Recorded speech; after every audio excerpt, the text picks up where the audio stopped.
নমস্কার বন্ধুরা, বিপাশাস ওয়ার্ল্ডের আরও একটি নতুন টিপসের ভিডিওতে তোমাদের সবাইকে স্বাগত আর অনেক ভালোবাসা জানিয়ে আজকে একটা নতুন ভিডিও শুরু করছি। দেখো বন্ধুরা, সকাল থেকে রাত পর্যন্তই মহিলাদের কিন্তু অনেক কাজকর্মই করতে হয়। তাই কিছু কাজকর্ম আমরা যদি একটু বুদ্ধি কাটিয়ে করি তাহলে কিন্তু নিজেদেরই অনেকটা সুবিধে হবে। সারাদিনের কাজ করার পরও নিজেদের জন্য যেমন কিছুটা সময় বার করে নিতে পারবো, ঠিক সেরকমই কিন্তু সংসারের অনেকটা সাশ্রয় করতে পারবো। তো চলো বন্ধুরা, এমনই কিছু টিপস থাকছে আজকের ভিডিওতে। ভিডিওটি শুরু করা যাক। প্রথম টিপস, দেখো বন্ধুরা, প্রত্যেক দিনের আমাদের কিন্তু একটা প্রধান কাজকর্ম, সেটা হচ্ছে মোবাইল ফোনে চার্জ দেয়া। তো দেখবে অনেক সময় হয় যে হাতের কাছে চার্জারের পাশে দেখবে অনেক সময় কোনো টেবিল থাকে না। তো আমার এখানে রয়েছে, কিন্তু অনেকেরই আছে কোনো টেবিল বা চেয়ার রাখার কোনো জায়গা নেই, হয়তো ফোনের চার্জারের প্লাগটা অনেকটা উঁচুতে রয়েছে। তখন কি হয়, ধাক্কাধাক্কি লাগলে নিজেদেরই হতে পারে অসাবধানবশত কিন্তু চার্জারের তারটায় হাত লেগে ফোনটা হয়তো পড়ে গেল। সেই ক্ষেত্রে ফোনটা কিন্তু পড়ে ভেঙে যেতে পারে। তো তখন কিন্তু তোমরা ছোট্ট একটি কাজ করে নিতে পারো বন্ধুরা, তাহলে তোমরা নিশ্চিন্তে ফোনের চার্জটা দিয়ে যে কোনো জায়গায় যেতে পারবে, ফোনটা পড়ে যাওয়ার কিন্তু কোনো ভয় থাকবে না। কি করবে দেখো, এখানে আমি নিয়ে নিয়েছি একটা ক্লথ ক্লিপ। প্রত্যেকের বাড়িতেই থাকে। ক্লথ ক্লিপটাকে আমি চার্জারে, দেখো অ্যাডাপ্টারের মধ্যে মানে মোটা অংশটায় কিন্তু ক্লথ ক্লিপটাকে আটকাবে না, চার্জারের যে সরু জায়গায় সেখানে এরকম ক্লিপটাকে আটকে দেবে। আটকে দিয়ে এইবারে দেখো চার্জ আমি অন করে দিলাম সুইচটা, এবার চার্জ হচ্ছে এখানে। এইবারে দেখো খুব সুন্দর করে এই ক্লিপটা দেওয়ার কারণে ক্লিপের মধ্যে কিন্তু ফোনটা আটকে থাকবে। একেবারেই কিন্তু ফোনটা কোনো স্লিপ কেটে বা হাতে টান লেগে পড়ে যাওয়ার ভয় নেই। দেখো ফোনটা কিন্তু খুব সুন্দরভাবে ক্লিপের মধ্যে আটকে গেছে। আশা করছি বন্ধুরা এই ছোট্ট টিপসটি তোমাদের অনেকটাই কাজে লাগবে। ভালো লাগলে লাইক করো, শেয়ার করো। পরবর্তী টিপসে চলে যাচ্ছি, 2 নাম্বার টিপস। দেখো বন্ধু, এখানে দেখো দুটো একই রকম দেখতে আমি কাচের গ্লাস নিয়েছি। তো প্রত্যেক দিন এই গ্লাসে কিন্তু আমরা জল খাই। দেখবে অনেকেরই আছে একই গ্লাসে সব মানে জল খেতে অনেকেই মানে ইউজ করবে, সেটা কিন্তু অনেকেই পছন্দ করে না। সেটা আমাদেরও কারোর পছন্দ নয়, যার গ্লাস কাপ সবসময় আলাদাই আমরা রাখি। তো এই ছোট্ট একটি কাজ করে নিলে বন্ধুরা, কারোর সাথে কারোর গ্লাস কিন্তু মিলবে না, মনে রাখারও কোনো ব্যাপার থাকবে না। কি করবে দেখো, আমি কি করলাম, এখানে যার যার গ্লাস সেই নামের প্রথম অ্যালফাবেটটি লিখে দিলাম। ব্যাস, তাহলেই কিন্তু গ্লাস চিনতে আর কোনো অসুবিধা হবে না।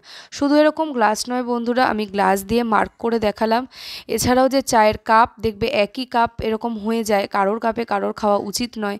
তখন কিন্তু তোমরা এরকমভাবে মার্ক করে রাখবে, তাহলে মিশবে না কার গ্লাস কোনটা, সেটা কিন্তু মিশবে না আর কোনো অসুবিধাও হবে না। একটু শুকিয়ে গেলে তারপরে তোমরা এটাকে ঘষা মাজা করলেও হয়তো দীর্ঘদিন পরে উঠে যাবে। আবার তোমরা নেল পলিশ দিয়ে এরকম মার্ক করে রাখলে দেখবে খুব সুবিধে হবে। আশা করছি বন্ধুরা ছোট্ট টিপসটি তোমাদের কাজে লাগবে। ভালো লাগলে লাইক শেয়ার করো। পরবর্তী টিপসে চলে আসলাম, 3 নাম্বার টিপস।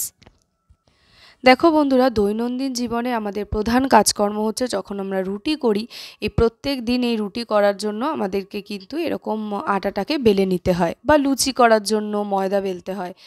তো তখন কি হয় দেখবে, ধরো আমরা আজকে ধোয়া মাজা করে ভালো করে পরিষ্কার করে আমরা রুটিটা করে রাখলাম। এইবারে ধরো ধুয়ে এবার রেখে দিলাম।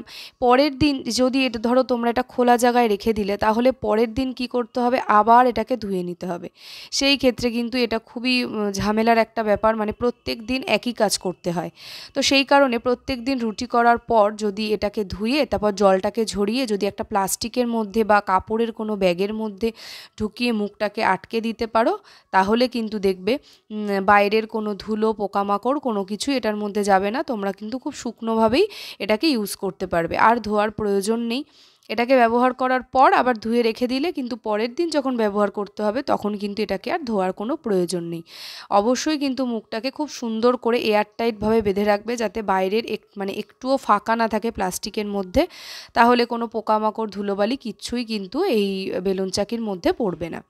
তো বন্ধুরা, প্রত্যেক দিনই তো মহিলাদের সংসারের প্রচুর কাজকর্ম থাকে, তাই এগুলো হচ্ছে ছোট ছোট কিছু টিপস। তোমরা যদি মেনে চলো তাহলে কিন্তু অনেক কাজের মধ্যে থেকেও একটুখানি কিন্তু রেহাই পাওয়া যাবে। আশা করছি টিপসটি তোমাদের কাজে আসবে। ভালো লাগলে লাইক করো। পরবর্তী টিপসে চলে যাচ্ছি, তার 4 নাম্বার টিপস। দেখো বন্ধুরা, খালি চশমার বাক্স কিন্তু ঘরে পড়েই থাকে। দেখবে চশমা যখন আমাদের নষ্ট হয়ে যায়, আমরা আবার বানাতে যাই, তখন আবার একটা চশমার বাক্স কিন্তু চলেই আসে। আর প্রত্যেকেই এখন আমরা কম বেশি কিন্তু চোখের সমস্যায় ভুগছি, তাই চশমা কিন্তু আমাদের ব্যবহার করতেই হয়। আর বাড়িতে যদি একাধিক মেম্বার থাকে তাহলে তো প্রচুর চশমার বাক্স থাকে, তাই না? তো চশমা রাখা ছাড়াও আমরা অনেক কাজে এটাকে কিন্তু ব্যবহার করতে পারি। তারই একটা দুর্দান্ত আইডিয়া বা টিপস তোমাদের সাথে শেয়ার করব, একটুও স্কিপ করো না। দেখো, তার জন্য একটা সাদা কাগজ নিয়ে নিয়েছি।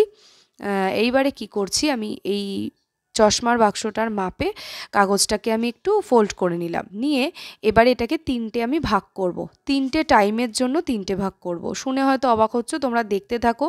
খুব সুন্দর টিপস, তোমরা নিশ্চিন্তে থাকতে পারবে এই টিপসটি করলে। দেখো কি করলাম, আমি এখানে কিন্তু তিনটে ভাগ করে নিলাম। ভাগ করে কি করব, দেখো আমি লিখব ব্রেকফাস্ট, লাঞ্চ, ডিনার। তিনটে টাইম আমি লিখে রাখবো। এইবারে তিনটে টাইমের কিন্তু এমন হয়, বাড়িতে বয়স্ক মানুষরা থাকলে তাদের কিন্তু টাইমের ওষুধটা কিন্তু দিতে হয়, তাই না? কি হয়, এবার টাইমে তো ওষুধ প্রত্যেক দিন দেয়াই যায়, কিন্তু ধরো বাড়ির বাইরে কোথাও যেতে হচ্ছে, কোথাও ঘুরতে যেতে হচ্ছে, বা কোনো প্রয়োজনে বাড়ির বাইরে যেতে হচ্ছে, তখন কিন্তু একটা সমস্যা হয় যে বাড়ির বয়স্করা নিজেরা হয়তো ওষুধটা খেতে ভুলে যায়, বা কোনটা খাবে তারা বুঝতে পারে না, হয়তো জানে না।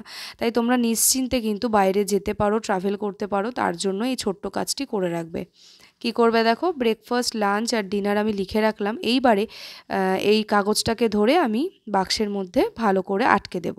আটকে দেওয়ার পরে এবারে যত ট্যাবলেটগুলো রয়েছে ছোট ছোট করে কেটে নিলে, ধরো দুদিনের জন্য বাড়ি থাকছো না বা একদিনের জন্য, তখন কিন্তু কেটে কেটে ব্রেকফাস্টের জায়গায় সব ট্যাবলেটগুলো, লাঞ্চের জায়গায়, ডিনারের জায়গায় সব ছোট ছোট ট্যাবলেটগুলো কেটে কেটে যদি রেখে দেওয়া যায়, তাহলে কিন্তু তাদের বুঝতে কোনো সমস্যাই হবে না যে কখন কোনটা খেতে হবে, আর ওষুধগুলো কিন্তু ভুলভালও হবে না। এটা কিন্তু খুব সুন্দর একটা টিপস, আমি এটা করে থাকি, তোমরা করবে, দেখবে খুবই সুবিধা হবে। শুধু বয়স্করা বলে না, নিজেদেরও দেখবে অনেক সময় মাথায় থাকে না কোনটা কখন ভুলে যাই, অনেক ওষুধ থাকলেই সমস্যাটা হয়, বা বাড়ির বাচ্চাদের। তখন তোমরা কিন্তু এই কাজটা করে নিতে পারো, বা এটা করে তোমরা যদি কোথাও নিয়ে যাও, ব্যাগে করে ট্রাভেল করো, সেই ক্ষেত্রেও খোঁজাখুঁজি করতে হবে না। দেখো আমি ওষুধগুলোকে কেটে নিয়েছি, এবার যেটার টাইমে সেই মানে খোপের মধ্যে আমি কিন্তু ওষুধগুলোকে দিয়ে দিচ্ছি। খুব সুন্দরভাবে কিন্তু এই কাজটা তোমরা করে নিতে পারো অনায়াসেই। তারপরে সেটা কোথাও নিয়ে গেলে নিয়ে যেতে পারো, বা বাড়িতে রাখলে তাদের টেবিলে রেখে দিলে তারা কিন্তু সময় বুঝে খেয়ে নিতে পারবে। আশা করছি বন্ধুরা এই দুর্দান্ত আইডিয়াটা তোমাদের খুব ভালো লেগেছে।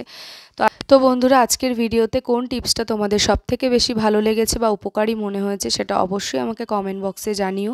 কে কোথা থেকে আমার ভিডিওটি দেখছো সেটাও জানিও। ভালো লাগলে আমার চ্যানেলটিকে সাবস্ক্রাইব করে পাশে থাকা বেল বাটনটা অল করে পাশে থেকো, যাতে আমার ভিডিওর নোটিফিকেশান সবার আগে তোমাদের কাছে পৌঁছে যায়। তো আজকের মতো এই পর্যন্তই, পরের দিন নতুন ভিডিও নিয়ে আবারও দেখা হচ্ছে। ততক্ষণ তোমরা সবাই ভালো থেকো আর সুস্থ থেকো। পরের দিন এমনই হেল্পফুল টিপস নিয়ে আবারও দেখা হচ্ছে তোমাদের সাথে।